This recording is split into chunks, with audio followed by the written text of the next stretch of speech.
Oi, amores! Estamos aqui num cenário diferente hoje com um convidado super especial. A gente fez um vídeo a respeito dos tipos de seios e vocês me pediram muito informações a respeito de cirurgia. Como eu não sou da área, trouxe aqui o Dr. Mário Cappi, super renomado aqui em Brasília. Eu tenho o privilégio de ser paciente dele, viu, gente? Ele faz meus botox aí, ó, sarou tudo. E a gente vai tirar então algumas dúvidas. Ele vai fazer primeiro um panorama geral pra gente a respeito de dúvidas e depois eu vou ler algumas perguntas que vocês fizeram lá pelo Facebook. Então sim, eu respondo perguntinhas de vocês aí assim, tá certo? Então vamos lá? Mário, conversa com a gente. Fala aí pras minhas meninas, como é que é esse negócio de peito. Na verdade vocês têm muitas dúvidas em geral sobre o curso da cirurgia, né? Não só plano de colocação, onde é que vamos colocar prótese, os tipos de prótese. A gente até botou na mesa alguns tipos aqui que eu vou comentar com vocês. Mas em linhas gerais a gente tem que saber. Prótese de mama, ela pode ser colocada por alguns locais. Por baixo da mama, pela axila. A minha é por baixo. Por baixo. Pela areola, que é um cortezinho meia-lua embaixo da areola. Ou pela axila que eu comentei. Normalmente o plano areolar, que é esse cortezinho aqui, costuma ficar até uma cicatriz muito boa. Só que ela tem um problema, que normalmente é a via de acesso que mais altera da de mamar. É uma coisa que eu vi com algumas pacientes, Já chamou de paciente. Algumas moças no canal de você perguntaram, e aí eu acho assim, a lactação é importante, é uma coisa que a gente tem que preservar muito, principalmente os pacientes mais jovens, obviamente. Então essa via areolar a gente tem que ter um certo cuidado, tem que ver caso a caso. Que eu achei muito legal, que tem que ter o tamanho do tronco, né? Porque eu queria colocar um peitão. Aí ele falou assim, não vai ficar bom porque o tamanho vai ficar peito sobrando para debaixo do braço. A gente tem medidas, né? Que a gente tem que colocar prótese, não é um surto psicótico que vem na nossa cabeça. A gente tem medidas de base de prótese, de altura, ou seja, a gente vai ver vocês de frente, vai ver no perfil, vai ver o que fica melhor encaixado na mama, ou seja, a prótese normalmente é centralizada na linha do mamilo, então o que aproxima a prótese para o meio é o raio da prótese, então o diâmetro dela é importante, porque é o que vai gerar um colo mais junto ou não. Agora, se você exagerar muito para lá e não tem sobra para o lado, o peito vai para as costas, aí fica a impressão de estar engordando um pouquinho, fica artificial, não fica legal. Então tem que ter um encaixe correto dentro da mama, e isso é uma medida que a gente faz, e a partir dessa medida, a gente vai trabalhar para gerar o volume que vocês querem ideal. O volume, ele é extremamente variável, não só pelo tipo de mama que vocês têm. Por exemplo, teve uma outra moça que perguntou, mas eu tenho pouca pele, como é que vai caber isso? Que é magrinha, sem peito, sem pele. Ela tem razão, uma mama com pouca elasticidade de pele, ou pouca sobra, pouca glândula, ela vai ter muita dificuldade de você conseguir botar uma prótese de um volume maior. Então, nesses casos, a gente tem que ter o bom senso de tentar trazer uma naturalidade, porque senão você vai ter, além de dificuldade de botar a prótese, vai ter artificialidade. Então, existem maneiras de você gerar naturalidade na colocação da prótese. Obviamente, com um volume um pouco menor, mais controlado. Uma prótese que a gente tem aqui, que a gente chama de prótese mais em gota, você vê que ela tem um caimento mais em gota, tá certo? É uma possibilidade.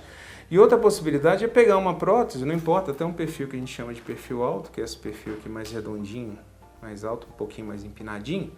A gente pega essa prótese... Mas aqui, esse é mais empinado. Esse é mais ainda, esse aqui a gente chama de prótese cônica. Ela tem mais altura ainda, ela é mais empinada do que essa. Essa daqui, ela não necessariamente vai trazer, porque a gente está comentando mais de naturalidade. Essa aqui normalmente ela tende a um pouquinho mais artificial se você exagerar um pouquinho. Então, as maneiras para naturalidade são uma prótese em gota, não exagerar em volume, ou botar a prótese, que é outra pergunta que fizeram, no plano submuscular.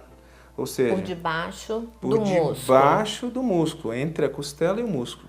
O ideal, que eu gosto mais, é colocar por baixo, para preservar a lactação.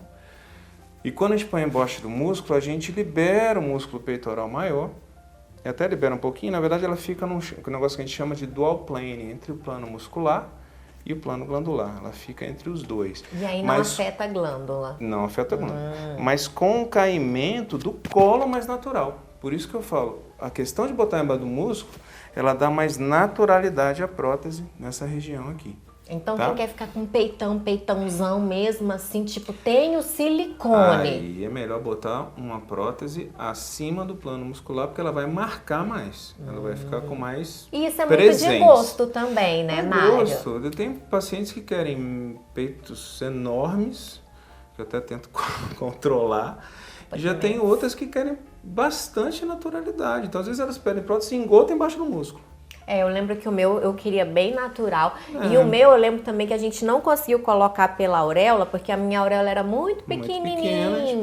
Aí a gente colocou por baixo. Que é um outro problema também. Se a auréola não tiver um diâmetro adequado, não vai ter como passar a prótese. Então, esse é um outro detalhe.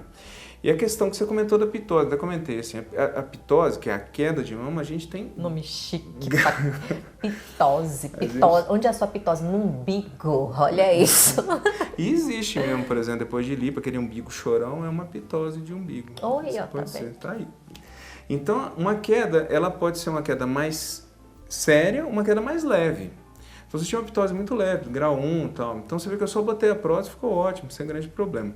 Agora, uma pitose maior, uma pitose grau 4, pode ser de 1 a 4, significa uma queda de mama mais expressiva, que inclusive é muito comum depois da lactação, depois de ter alguns filhos, porque isso gera, obviamente, um colágeno mais solto, uma flacidez. Essas pacientes normalmente não vão se beneficiar com a simples colocação da prótese. Essa fui eu, depois que tive os outros dois meninos, eu já voltei aqui, né? Falei, Mário, vamos botar um peito maior, né? Porque aí a gente põe maior e enche. Aí a resposta dele, aí você vai ficar com o peito grande caído. Isso. Não adianta. Então não adianta encher a mama. Ele me convenceu disso. O que tem que fazer nesses casos? É importante o pessoal entender que uma mama com queda, ela não se corrige com a prótese. Prótese de mama, ela aumenta a mama, ela não levanta a mama. Queda de mama, uma pitose maior, não os graus mais leves, que aí o custo-benefício só a prótese resolve, é mamoplastia, é uma ressecção, uma retirada de pele, que é um corte inteiro. Que é aquele que faz o T, corta aqui e levanta. Isso, e ao redor da areola, né? Ok, então corta aqui, aqui, aí junta assim e levanta a mama. Isso chama mamoplastia. Mamoplastia ou mastopexia, se for só uma ressecção simples de pele. Que também é aquela que é feita, eu tinha uma amiga na faculdade que ela tinha um seio muito grande, mas aquela assim, que tinha problema de coluna mesmo. Ela chegou a tirar 1 quilo de cada mama. Gente, eu fiquei absurdamente assim com isso. 1 quilo de cada mama. Ela realmente tinha um problema muito grande. Aí também eu lembro que foi essa cirurgia que foi feita em T. Isso. Essa, no caso dela, é uma mamoplastia de redução, porque ela tira volume. E hoje, assim, várias pacientes estão pedindo a mamoplastia redutora de aumento. Como é isso? Que você tira o excesso do tecido mamário, reduz, e as pacientes querem, porque acham que a prótese vai ficar um pouquinho mais durinha, realmente fica um pouco mais dura. Então você troca uma parte do que foi retirado numa prótese. Então você fez uma redução seguindo de um aumento no mesmo tempo. Então, sei lá, você tira 600 gramas e põe uma prótese de 250 ml, mais ou menos, supõe. Então você diminui o volume só para deixar ela mais redonda e um pouquinho mais durinha. Porque uma mamoplastia feita com mama é igual ao suco de limão com limonada, vai ter gosto de limão. Então mama com mama vai ficar com a mesma consistência de mama. A prótese, uma das vantagens dela é essa, ela deixa a mama um pouco mais dura. Dá um toque de laranja, assim, na limonada. As pessoas, assim, as pacientes gostam muito, né, que dá uma... Mas veja, é caso a caso. E tem as mamoplastias, ou mastopexias, são basicamente a ressecção só de pele. E você pode fazer isso com a prótese ou sem a prótese também, porque eu posso montar a tua mama sem tecido, sem nenhum tecido, nenhum implante, nenhuma prótese. Então você monta com o seu próprio tecido mamário. Tem pacientes que têm, poxa, no teu caso você era casada, tudo bem, mas tem outros pacientes que tem vida sexual, ativa, tem mais parceiros, etc. Então, às vezes, para ela, um corte em T pode estigmatizar muito mais do que uma queda relativamente leve. Então, eu comento isso. Então, você pensa bem, se vale a pena o corte, reposiciona a tua mama, ela vai ficar mais redondinha, mais empinada, tudo bem? Mas tem esse outro lado também. E cicatriz, sempre fica mesmo a cicatriz? Porque a minha, ela é muito pequenininha. Como a minha queda, o meu peito, ele tem aquela quedinha natural. Ninguém some. vê, ninguém ficou sabendo, dá pra você colocar com um biquínizinho, ela desaparece. É muito pequenininha mesmo, assim, e eu não tenho problema de cicatrização. Minha cicatrização realmente é muito boa. Mas pode acontecer de ficar, se fosse fazer o T, ia ficar aquela linhazinha, aquela marquinha. Então, o cirurgião plástico, normalmente, a gente faz a melhor sutura possível dentro da técnica. Só que 95%, 98% do processo cicatricial é do paciente, é genética. Então tem pacientes que cicatrizam muito bem, muito fino, muito light. Tem outros que têm uma cicatriz mais hipertrófica, eventualmente até um polo patológico, um queloide, que é uma cicatriz que vai além dos limites da própria cicatriz. Então, assim, normalmente a gente vê uma história do paciente. Quem tem queloide, normalmente já vem um relato, fala, já tive queloide aqui atrás nas costas, a gente teve uma orelha. pergunta aqui de uma menina que falou que tinha queloide. Queloide. Então, assim, se teve queloide, ela é uma paciente que tem mais potencial para ter durante uma cirurgia, numa cicatriz eventual que ela faça. E aqui, só para deixar claro, aqui para não dar confusão, hein, Kátia? Isso aqui são moldes que a gente tem, no caso são moldes da empresa Sirimed. Mostra esse quadrinho Vou lá. mostrar aqui. Esses são 3 linhas que ela tem de prótese que a gente chama de gota, que são próteses mais naturais. O Leandro falou que essa aqui é a prótese prateleira, ela fica aberta assim, ó. Prótese prateleira. Meu Deus, as próteses... essa na história? Acontece, mas assim, essa aqui é mais comum. Mário. Então, a prótese em gota ela é mais natural, tanto é que o apelido da prótese em gota é uma prótese natural. Não por um acaso o nome dela aqui é natural. Então ela deixa a mama com mais naturalidade. E o que diferencia esse lado para esse é uma diferença de altura, de perfil. Essa daqui são próteses de perfil baixo, moderado, alto e extra alto, que é um pouco mais empinado.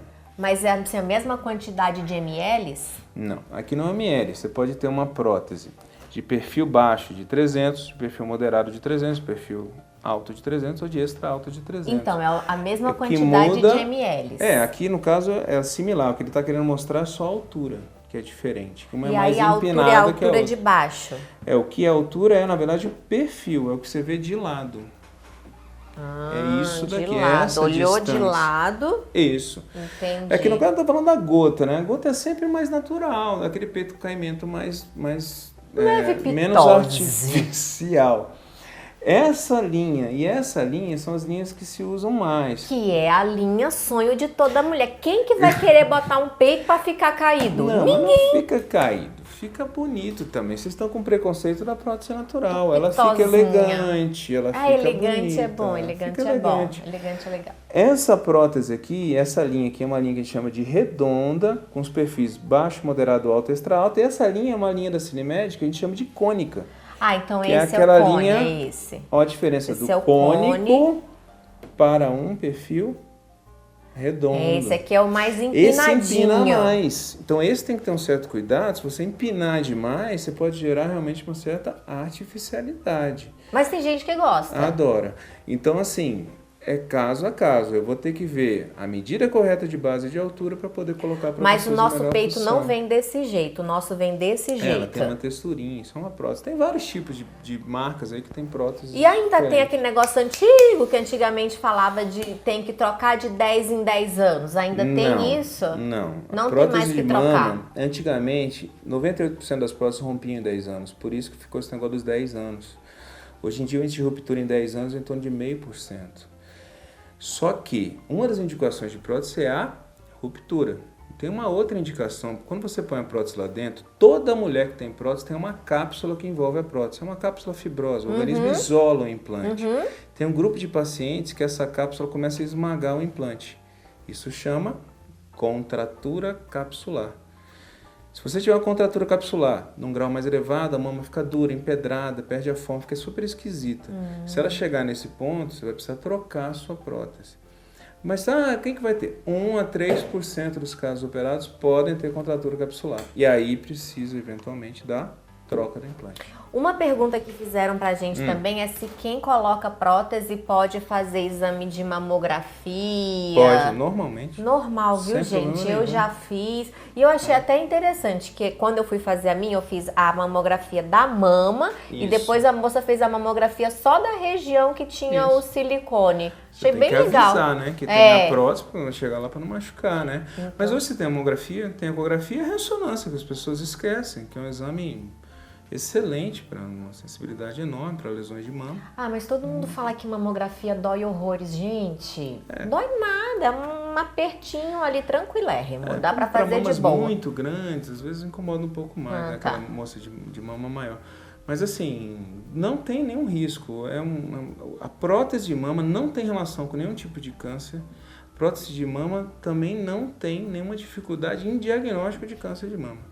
Então assim, ela é muito segura, risco zero. Eu lembro quando a gente foi colocar a minha, você pede um tamanho e mais eles de um. mandam 3. Um É, a gente menor e um menor. Então eu lembro que, por exemplo, o meu eu pedi 200. Aí veio um Aí menor, veio um menor, um 195 e um 215. Isso. Sempre a gente pede mais de um tamanho. Porque pode acontecer situações como a moça perguntou, mas eu tenho uma mama, então com pouca pele e tal.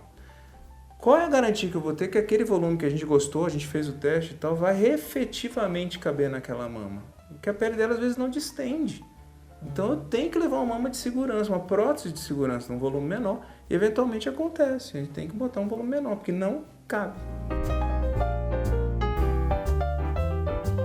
Então a gente conversou a respeito das vias de acesso, dos tipos de mama, né? Falamos a respeito da amamentação, que não interfere no diagnóstico de câncer de mama. Você pode fazer a sua mamografia tranquila, mas sempre tenham cuidado de, por favor, procurar um profissional que seja profissional mesmo na sua cidade. Importante. Se você for aqui de Brasília, tá aí minha recomendação, Dr. Mário Cap, tá joia? Vou colocar os endereços, sites, telefones dele aqui embaixo para vocês, tá bom? Então, se vocês gostaram, deixem aqui nos comentários e eu já vou aproveitar aqui, eu tô aqui com um especialista em cirurgia plástica e já vamos gravar um próximo vídeo a respeito de cirurgia íntima. Então, fica ligadinha.